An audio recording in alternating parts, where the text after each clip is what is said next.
আছে বড় মহাগুরু যিনি সঞ্জয় বাঙালিয়া স্যার। আমি তো ওনাকে এখন প্রতি সপ্তাহে পাই, আগে পেতাম না। ওনার জন্য একটা বড় বিগ ক্লাব চাইছি সবার তরফ থেকে, উনি আমাদের মধ্যে রয়েছেন। এরপরে আমাদের যে স্যার আছেন, আমাদের হারিশর স্যার তপন কুমার দাস, ওনার জন্য একটা বিগ ক্লাব চাইব। উনি আমাদের এই স্টেজটা দিয়েছেন আজকে, এখানে আমরা আসতে পেরেছি, এই জন্য আমি খুব নিজেকে ধন্য মনে করছি। তার সাথে তো রয়েছেন আমাদের সন্তু স্যার, আমাদের রুমা ম্যাডাম, প্লাস আমাদের যিনি আমাকে হাত ধরে এই জায়গাটায় নিয়ে এসেছেন কাকুলি বোস, আমারই জন্মজন্ম।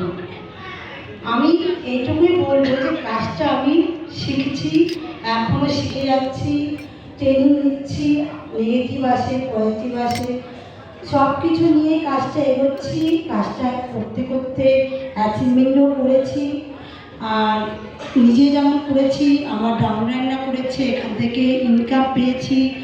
স্যারদের মাধ্যমে ডিস্ট্রিবিউটার পয়েন্টও নিয়েছি, স্যাররাই বলেছেন কীরকমভাবে কাজটা করতে হবে। ম্যাডাম আমার যিনি যে আমার কাকুলি, সে আমাকে গাইড করেছেন, স্যাররাও গাইড করেছেন।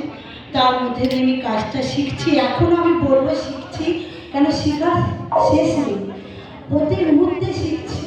শিখতে শিখতে কাজটা এগোচ্ছে। আর আমি বিদেশ ট্যুরে যাচ্ছি, শ্রীলঙ্কা অ্যাচিভমেন্ট করেছি।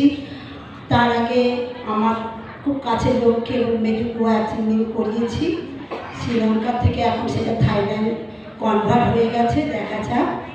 আর আরও বড় সাকসেস পেতে চাই, পরবর্তীকালে কার নিতে চাই, কিন্তু এই মুহূর্তে না, আরও একটু সাকসেস পাবো, ইনকাম বাড়াবো, সকলকে ইনকাম দেব, তারপর আমি আবার আমার কার অ্যাচিভমেন্টে যাব।